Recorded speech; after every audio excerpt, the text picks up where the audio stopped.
Bismillahirrahmanirrahim. Alhamdulillahirabbil alamin wa syukurillah. Para santri yang dicintai oleh Allah, ketemu lagi ya dengan Ibu di mata pelajaran Sejarah Indonesia. Nah, sebelum belajar, jangan lupa kalian untuk berdoa terlebih dahulu, kemudian juga siapkan pikiran yang tenang dan juga hati yang ikhlas. Nah, jangan lupa buat subscribe channel YouTube Ibu ya. Mudah-mudahan bisa bermanfaat. Oke, hari ini target kompetensi dasar yang akan kita capai yaitu 3.1 ya, menganalisis proses masuk dan perkembangan penjajahan bangsa Eropa, Portugis, Spanyol, Belanda, Inggris di Indonesia, dan juga 4.1 mengolah informasi tentang proses masuk dan perkembangan penjajahan bangsa Eropa, Portugis, Spanyol, Belanda, Inggris ke Indonesia dan menyajikannya dalam bentuk cerita sejarah. Dan kemudian materi yang akan kita bahas yaitu lalu lintas perdagangan dunia sebelum era kolonialisme imperialisme Eropa dan juga lahirnya kolonialisme dan imperialisme Eropa. Oke, mari kita simak bareng-bareng ya. Hari ini Ibu akan menjelaskan materi mengenai lalu lintas perdagangan dunia sebelum era kolonialisme imperialisme Eropa, juga lahirnya kolonialisme imperialisme Eropa. Nah, Ibu akan menjelaskan materi tersebut itu dengan cara yang sederhana, kemudian juga dengan waktu yang singkat ya. Jadi untuk kalian silahkan perhatikan dan simak dengan baik ya. Oke, kita perhatikan di sini ada gambar. Ini merupakan gambar peta dari jalur sutra, ya.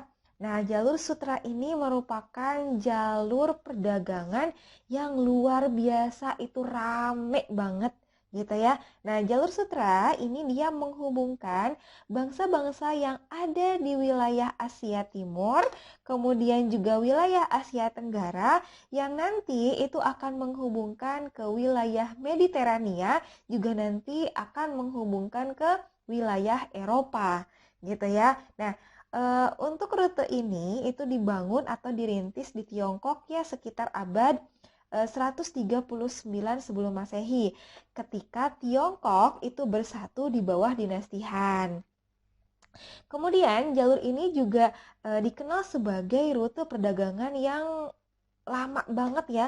Dia itu ada dalam kurun waktu yang sangat lama dan juga jarak yang paling panjang dalam sejarah, yaitu digunakan selama sekitar 1.500 tahun dan juga panjangnya itu sekitar 6.400 km ya. Jadi warna merah ini, jalur ini itu panjangnya sekitar 6.400 km. Nah, kemudian lalu lintas perdagangan ini itu rame banget gitu ya. Kenapa rame banget? Ada apa sih di situ? Nah, rame itu dengan para saudagar atau para pedagang yang berasal dari Tiongkok. Kemudian juga bukan hanya pedagang dari Tiongkok, tapi juga banyak sekali pedagang-pedagang misalnya dari wilayah-wilayah taklukan Romawi.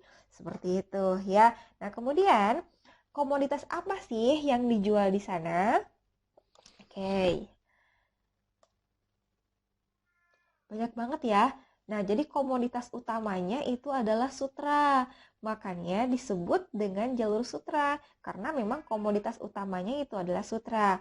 Tapi juga bukan sutra saja sebenarnya yang dijual di situ. Di situ juga ada emas ya.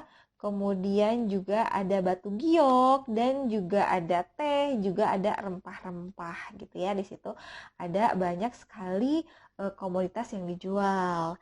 Nah, sekarang kita lihat ya, di sini ada timeline. Nah, timeline ini dia dalam bentuk waktu abad ya di sini. Dalam bentuk waktu abad. Nah, kita lihat di sini dari abad ke-11 kemudian juga abad ke-13 sampai abad ke-15. Ini masih membicarakan tentang kondisi lalu lintas perdagangan dunia di jalur sutra ini ya. Nah, pada abad ke-11 itu terjadi peristiwa ketika itu Romawi itu runtuh. Nah, akibatnya adalah ternyata jalur sutra ini perlahan mereka itu jadi nggak rame gitu ya, karena memang efek dari keruntuhan Romawi ini. Namun ketika abad ke-13, Kekaisaran Mongol nanti akan menyelamatkan jalur sutra ini jadi rame lagi gitu ya, karena memang ternyata Kekaisaran Mongol ini mereka sangat mendukung aktivitas perdagangan yang ada dalam jalur sutra. Nah, maju ke abad ke-15, wilayah Eropa itu sudah mengembangkan apa yang dinamakan teknologi maritim ya. Nah, teknologi maritim ketika itu jangan dibandingkan dengan teknologi maritim sekarang ya, karena akan berbeda. Nah, teknologi maritim ketika itu sangat maju sekali gitu ya. Contohnya itu mereka membuat kapal gitu ya, kapal dengan persenjataan yang modern. Kemudian juga kapal ini ya kapal dagang, tapi ada senjata modernnya. Nah, selain itu, kapal ini ternyata bisa banyak memuat barang. Ya, banyak sekali nanti mengambil barang, memuat barang, sehingga kapal ini bukan kapal kecil, tapi kapalnya kapal besar. Jadi kapalnya punya senjata, kemudian juga bentuknya sangat besar, ukurannya sangat besar, sehingga banyak sekali memuat barang ya. Nah, kemudian Konstantinopel. Nah, Konstantinopel ini merupakan wilayah yang memang sama ya ramainya, dia punya pusat perdagangan juga, yang ketika itu memang Konstantinopel dikatakan sama ramainya dengan jalur sutra karena salah satu pusat perdagangan yang itu bertahan sampai pertengahan abad ke-15. Dia ya. Nah, itu kondisi bagaimana lalu lintas perdagangan dunia di wilayah jalur sutra. Oke, next kita bahas mengenai lahirnya kolonialisme dan imperialisme di Eropa. Nah, sebelumnya kita harus tahu konsep apa sih persamaan dan perbedaan dari kolonialisme dan imperialisme ini. Yuk kita bareng-bareng lihat dulu pengertiannya, apa itu kolonialisme, apa itu imperialisme. Nah, kolonialisme itu merupakan penaklukan dan penguasaan atas tanah dan harta penduduk. Imperialisme itu merupakan politik yang dijalankan seluruh imperium. Nah, kalau kita lihat di sini ya, sebenarnya mungkin persamaannya itu dia sama-sama mendatangi suatu wilayah ya, kemudian juga mencari apa kekayaan dari wilayah tersebut, kemudian juga melakukan suatu penaklukan. Itu ya, itu persamaan dari imperialisme dan juga kolonialisme ya. Jadi mereka itu sama-sama melakukan penaklukan, ini sama-sama sistem politik juga, sama-sama dia menaklukkan suatu daerah atau suatu wilayah. Nah, tapi dua konsep ini juga berbeda ya. Apa sih perbedaannya? Mari kita lihat bareng-bareng. Yang pertama, kalau kolonialisme itu dia lebih mengeksploitasi ya. Kolonialisme itu dia mengeksploitasi sumber daya alam dan juga sumber daya manusia dari wilayah taklukannya gitu. Jadi dia datang, dia melakukan penaklukan, kemudian dia akan melakukan eksploitasi terhadap sumber daya alam dan sumber daya manusianya. Nah, kalau imperialisme itu perbedaannya, dia memang menaklukkan suatu daerah, dia datang ke suatu daerah, namun dia tidak mengeksploitasi habis-habisan sumber daya alam dan sumber daya manusia tersebut. Bahkan kalau imperialisme itu lebih membangun masyarakat gitu. Jadi ada sisi positifnya ya, lebih membangun masyarakat setempat yang memang terbilang ketinggalan gitu ya, terbilang ketinggalan, kemudian juga masyarakatnya dalam hal pendidikan juga memang ketinggalan. Nah, jadi perbedaannya di situ. Kalau kolonialisme itu mereka melakukan eksploitasi terhadap sumber daya alam dan sumber daya manusia, kalau imperialisme dia itu datang kemudian menaklukkan dan mereka itu akan membangun masyarakat yang mereka bilang ketinggalan gitu ya. Nah, itu perbedaan kolonialisme dan imperialisme. Oke. Sekarang kita lihat ya latar belakang adanya atau lahirnya imperialisme dan kolonialisme. Kenapa sih harus muncul imperialisme dan kolonialisme di Eropa? Oke, kita bahas satu-satu ya. Yang pertama itu Konstantinopel jatuh ke tangan Turki Utsmani. Nah, Konstantinopel jatuh ke tangan Turki Utsmani itu pada tahun 1453. Ya, kita lihat di sini ada peta ya. Oke, ini tahun 1453.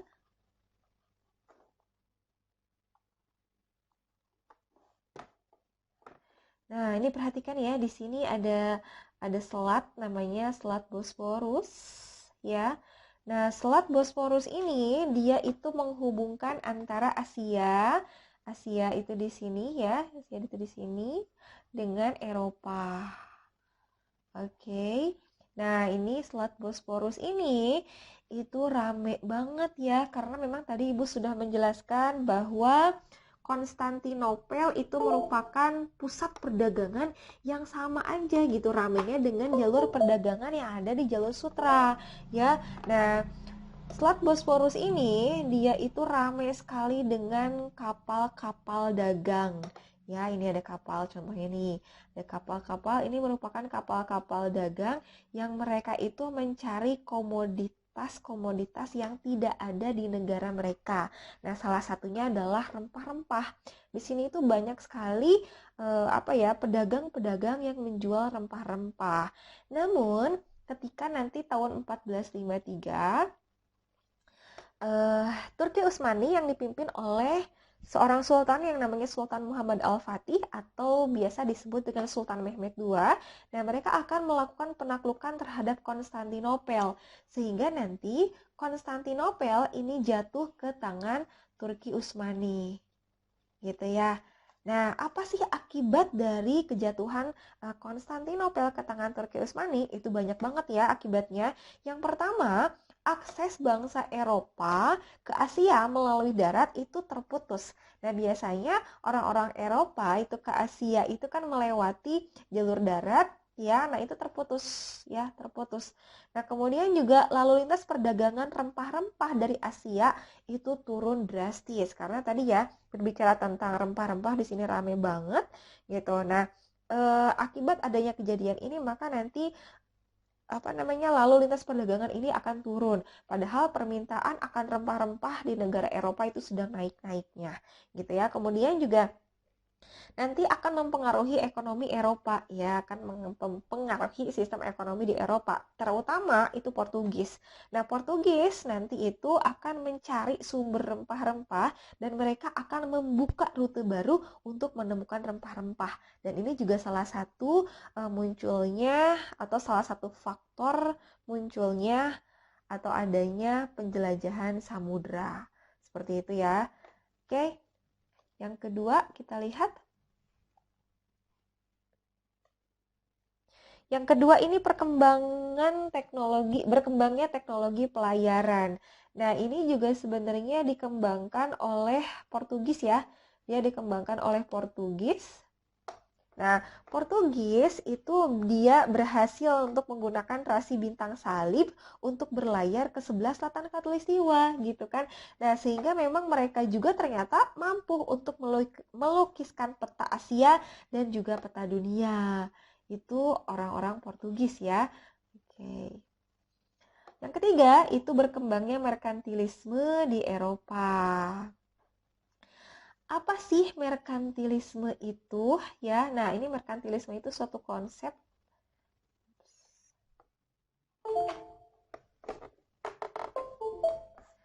Nah, merkantilisme itu merupakan suatu konsep ekonomi ya. Jadi, merkantilisme itu ukuran kekayaan suatu negara itu nanti ditentukan oleh banyaknya aset atau modal yang dimiliki suatu negara atau juga besarnya volume perdagangan global dari suatu negara. Jadi, negara dikatakan kaya kalau dia itu aset atau modalnya banyak, kemudian juga volume perdagangan globalnya itu luas. Jadi, negara itu bisa disebut negara yang kaya, gitu ya. Itu merkantilisme. Nah, kemudian kita lihat di sini yang terakhir ya, itu adalah 3G. 3G, apa sih 3G? 3G itu yang pertama G-nya adalah gold. Nah, gold itu apa? Kalau di bahasa Indonesia kan gold itu emas kan ya. Nah, gold ini dia itu berhubungan dengan ekonomi. Gitu ya. Dia berhubungan dengan ekonomi dan dia juga nanti akan berhubungan dengan perdagangan global sehingga gold ini akan berkaitan dengan sistem merkantilisme yang ada di Eropa. Kemudian G yang kedua itu adalah gospel. Nah, apa itu gospel? Nah, gospel ini merupakan penyebaran agama Kristen ya. Jadi misi yang kedua itu adalah menyebarkan agama Kristen. G yang ketiga itu adalah glory. Nah, glory ini membangun kembali kejayaan yang pernah ada atau yang pernah muncul pada bangsanya gitu kan, karena memang Eropa ketika itu sempat mengalami masa kegelapan. Nah, sebelum masa kegelapan, Eropa itu pernah berjaya ya, pernah mengalami masa keemasan. Dan ini ternyata misi Glory ini ingin mengembalikan masa keemasan Eropa kembali gitu dengan kekuatan sendiri. Nah, itu dia ya materi pembelajaran untuk hari ini. Ya, Ibu cukupkan sekian. Kalau nanti ada pertanyaan, silahkan kalian bisa chat Ibu ya atau mengirimkan email melalui Ibu. Mudah-mudahan pembelajaran hari ini bermanfaat. Silahkan dibaca kembali materinya, dipahami kembali materinya. Kemudian kalian juga bisa membaca dari sumber-sumber yang lain, misalnya sumber internet atau buku paket sejarah Indonesia atau buku-buku referensi yang bisa kalian baca. Oke, Ibu cukupkan sekian. Akhirul kalam. Wassalamualaikum warahmatullahi wabarakatuh. Semoga bermanfaat ya.